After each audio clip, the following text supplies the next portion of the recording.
की पहचान बन जाए, चलो ऐसे की निशान बन जाए। अरे जिंदगी तो सब कोई काट लेते हैं, अगर दम है तो जियो ऐसे की मिसाल बन जाए। नमस्कार दोस्तों, मैं सोनाली सिन्हा केवी स्टूडियो के खास प्रोग्राम में आप सभी दर्शकों का स्वागत करती हूँ।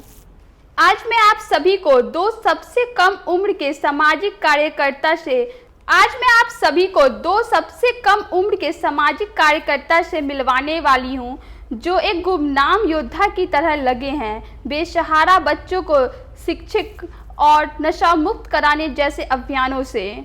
दो भाई 14 वर्षीय दिव्यांशु राज एवं 13 वर्षीय आर्यन राज बना रहे हैं समाज सेवा में क्षेत्रों में अपनी अलग पहचान। जिस उम्र में आमतौर बच्चे सिर्फ पढ़ाई और खेलकूद को प्राथमिकता देते हैं, उस उम्र में ये दोनों भाई अपने माता पिता के पद चिन्हों पर चलते हुए समाज सेवा पे बना रहे हैं अपने जीवन का लक्ष्य। बात तो बेसहारा बच्चों को शिक्षित और नशा मुक्त कराने की ही हो या फिर जरूरतमंदों को भोजन उपलब्ध कराने की हो, दोनों भाई हमेशा आगे रहते हैं। तो आइए मैं आपको उस दोनों भाई से रूबरू करवाती हूँ और जानती हूँ उनकी कहानी, उन्हीं की जुबानी।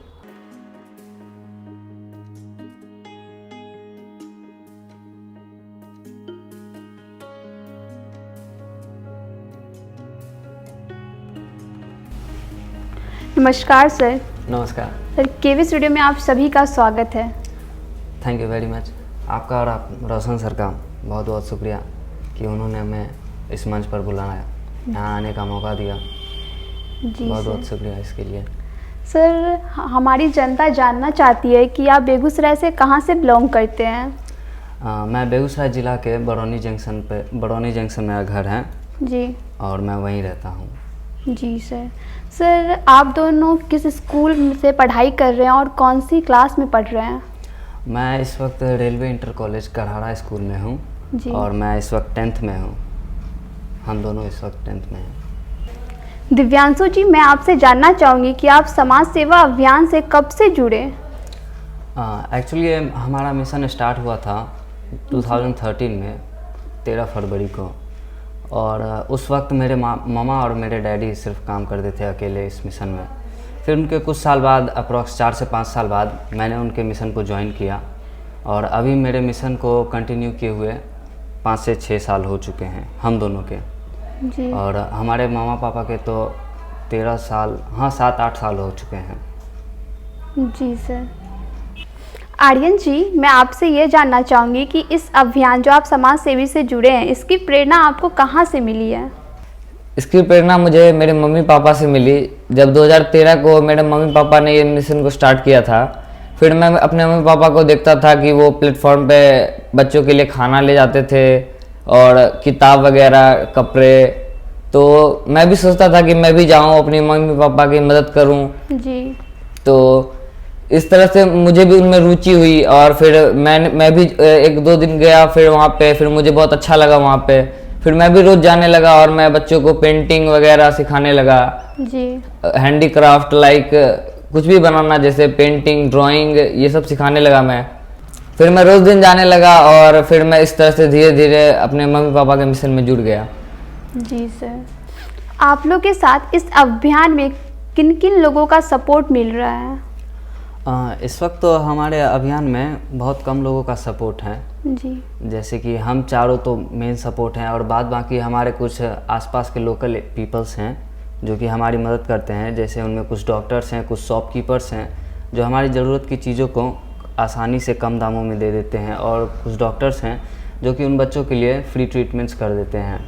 और अब तो हमारे लोकल एरिया के पीपल्स का भी साथ होने लगा है। वो पहले बहुत नेगेटिव से कमेंट्स करते थे कि ऐसा मत करो, क्यों कर रहे हो, तो अब वो भी हमारे साथ आते हैं। कई बार उन्होंने हमारी मदद भी की है। तो अब ऐसा कह सकते हैं कि लोगों का मदद होने लगा है हमारे साथ। जी सर, आपने अभी तक इस अभियान में क्या क्या किया है। इस वक्त हमने अभी अपने अभियान में आधी कामयाबी तो नहीं, पर थोड़ी सी कामयाबी हासिल कर ली है। क्योंकि जब हमने स्टार्ट किया था तो उस वक्त ऐसे एक भी बच्चे नहीं थे जो ड्रग्स एडिक्ट ना हो, और इस वक्त ऐसे करीब 100 बच्चे हैं जिन्होंने अपने ड्रग्स एडिक्शन के लत को छोड़ दिया है, और 150 बच्चे वो किसी न किसी स्कूल में अब ज्वाइन कर चुके हैं। और फ़िलहाल हमारे पास अभी 23 से 30 बच्चे हैं इस वक्त। जी सर, जैसा कि आपने कहा कि ड्रग्स लेना छोड़ दिए, तो आप उन्हें कैसे प्रेरणा किए कि वो ड्रग्स लेना छोड़ के पढ़ाई करना स्टार्ट कर दिए? एक्चुअली शुरू में तो ये काफ़ी हार्ड काम था कि उन्हें ये समझाया कैसे जाए। फिर हमने टीवी एड्स को कई बार देखा था जिसमें ऐसी चीज़ों को बताया जाता है कि ड्रग्स से क्या प्रॉब्लम है, क्या नुकसान है। तो हमने इन चीज़ों को उन्हें दिखाना शुरू किया। उन्हें जब इनके बारे में थोड़ा बढ़ा चढ़ा कर बताया तो उनके दिमाग में एक डर सा बैठा कि अगर हम ऐसा करेंगे तो हमारी ज़िंदगी कम उम्र में ही चली जाएगी, बाकी के हम जीवन भी ना गुजार पाएंगे। तो इसलिए उन्होंने क्या किया कि धीरे धीरे इनसे डरने लगे। डरने से बाद इनके घृणा होने लगी इन चीज़ों से, और धीरे धीरे आज वो इन चीज़ों से नफ़रत करते हैं। बिल्कुल उन्होंने जैसे कभी किया ही ना हो ऐसे वो लोग ड्रग्स के साथ ट्रीट करते हैं। जी सर, इस एज में आमतौर के बच्चे पढ़ाई और खेलकूद को ज़्यादा प्राथमिकता देते हैं, तो आपने इस समाज सेवा से कैसे जुड़ने का आपका इसमें रुझान हुआ?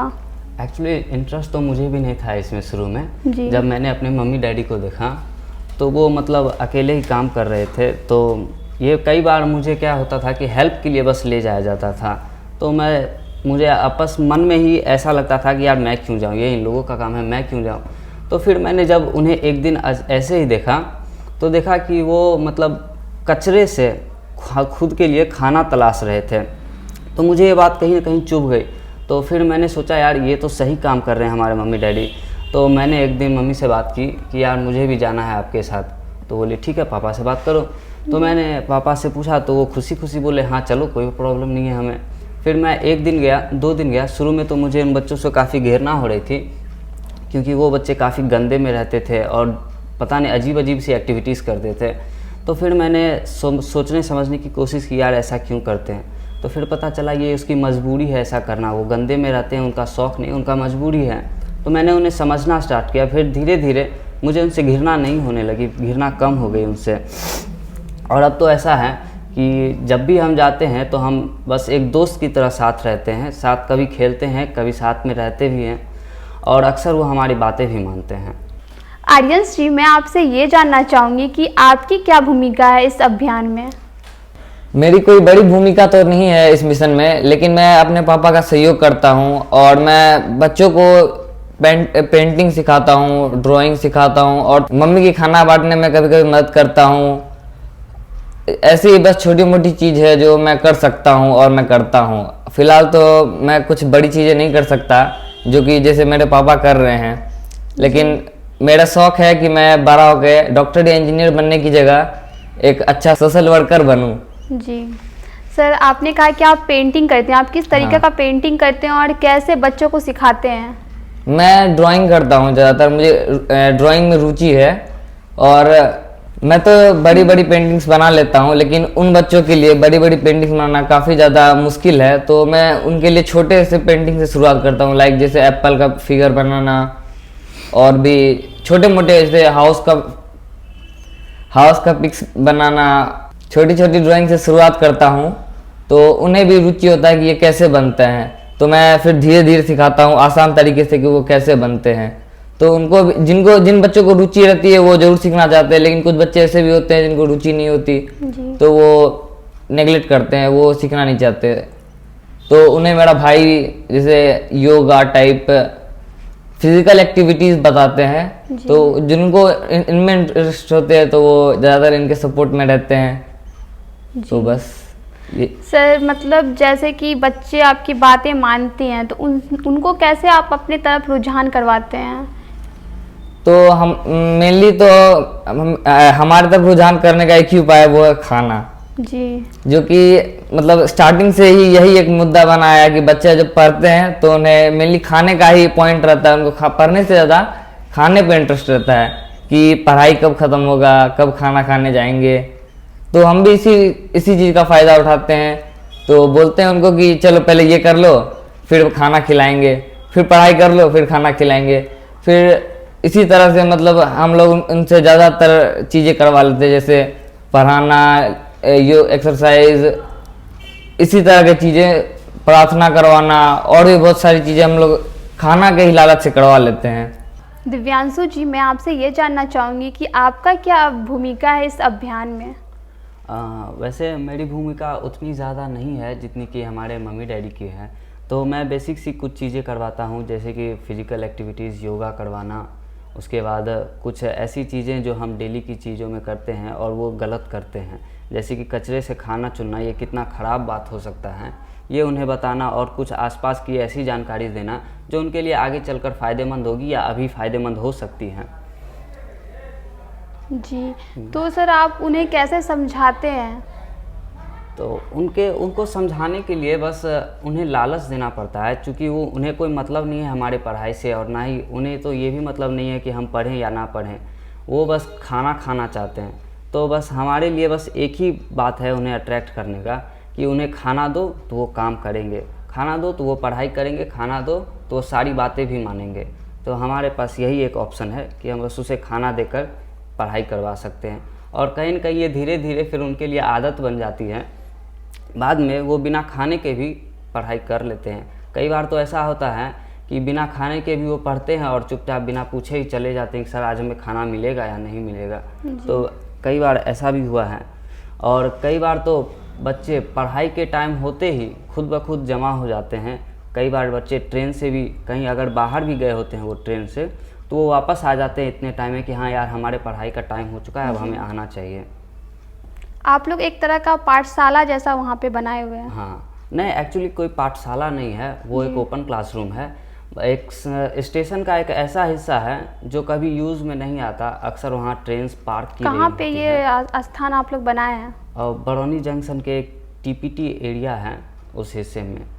जी, तो आप लोग वहाँ पे उन बच्चों को पढ़ाई करवाते हैं या फिर कुछ एक्स्ट्रा एक्टिविटी भी करवाते हैं? तो हम बच्चों को वहाँ पढ़ाई भी करवाते हैं और एक्स्ट्रा एक्टिविटीज़ भी करवाते हैं। जैसे कि मेरे भाई ने बताया कि वो ड्राइंग सिखाता है, उन्हें कोई आर्ट की चीज़ें बताता है, और मैं फ़िज़िकल एक्टिविटीज़ में उनसे इन्वॉल्व करना चाहता हूँ, ऐसी बात है। सर, तो बच्चों को कैसे आप प्रेरित करते हैं? कुछ प्रार्थनाओं से, कुछ मोटिवेशन लाइन से? हाँ, हम अक्सर पढ़ाई से पहले उन्हें उनके साथ एक प्रार्थना करते हैं, जो है तू ही राम है, तू रहीम है, तू करीम कृष्ण खुदा हुआ। ये हमारी प्रार्थना है और हम इसे हर रोज़ करते हैं जब भी पढ़ाई करते हैं पढ़ाई से पहले। और ये प्रार्थना अक्सर कई गवर्नमेंट स्कूलों में भी की जाती है, इसीलिए। जी, दिव्यांशु जी, मैं आपसे ये जानना चाहूँगी कि इस कोरोना महामारी में बहुत ही दुष्ट प्रभाव पड़ा है हमारे समाज पे, तो आप कैसे उन बच्चों के लिए सहायता किए? तो इस कोरोना के टाइम में हमारा तो बहुत सारा लॉस हो चुका है, क्योंकि अप्रॉक्स बोले तो ऐसे 1.5 साल हो चुके हैं उन्हें कोई प्रॉपर क्लास नहीं मिल पा रही है।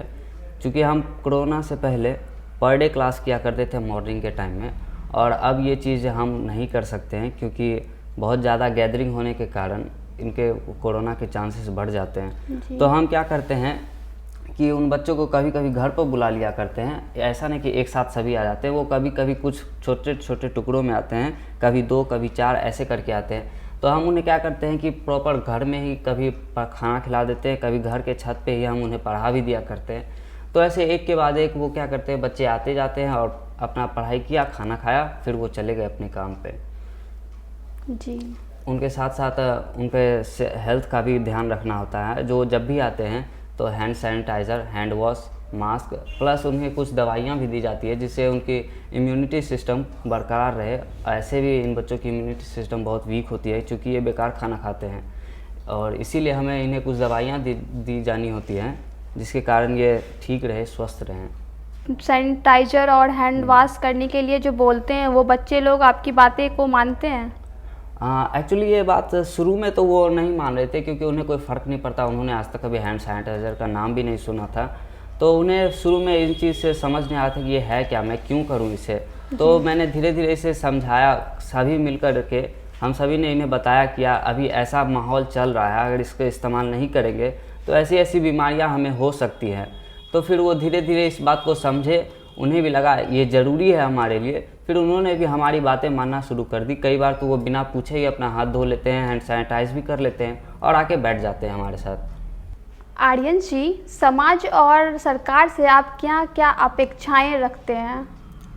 तो समाज और सरकार से जो हम अपेक्षा रखते हैं वो तो लगता नहीं कि कभी वो पूरी कर पाएंगे, क्योंकि जितनी एक सामान्य बच्चों को मिलनी चाहिए छूट उतनी तो मिल नहीं पा रही उनकी तरफ से। जैसे 6 से 18 साल तक के बच्चों को सरकार गवर्नमेंट 6 से 18 साल तक के बच्चों को गवर्नमेंट स्कूल में फ्री में पढ़ाया जाना चाहिए, जो कि ये सुविधा तो इनको मिल नहीं रही और लगती भी नहीं कि मिल पाएगी, क्योंकि एडमिशन करवाने के लिए मेनली जो चीज़ चाहिए होती है इनके, जैसे कि आधार कार्ड, एक प्रॉपर इसके पास कोई प्रूफ नहीं है कि ये कहाँ के हैं। तो इसकी वजह से इनका तो एडमिशन हो नहीं पाता, बहुत मुश्किल से हो पाता है।